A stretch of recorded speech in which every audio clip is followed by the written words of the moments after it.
The man quickly pulled out his belt and hid it under the mattress, then untied his shoelaces and flushed them down the toilet. He next pressed the guard's ID against the inner wall of the toilet and checked his body to make sure he hadn't left anything behind. His eyes fell on his wedding ring. He struggled to remove it, but at that moment, the door opened. A prisoner rushed up to him, shouting, "Tu puta madre!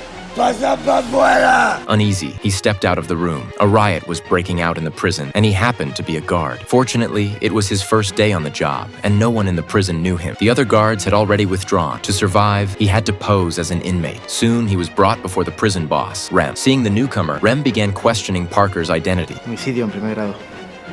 ¿Cuánto te ha caído? 19. Ya, pero seguro que eres inocente. No. Lo maté y volvería a hacerlo.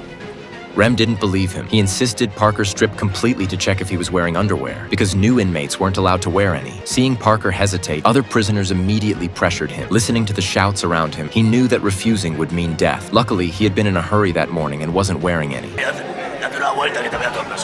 Humiliated, Parker complied and turned in a circle, earning Rem's initial trust. After leaving the room, he noticed prisoners were destroying the surveillance cameras on the wall. He quickly suggested keeping at least one to make negotiations with the guards possible. Hace falta que la tapes con algo. Así podrás controlar lo que ven y lo que no ven.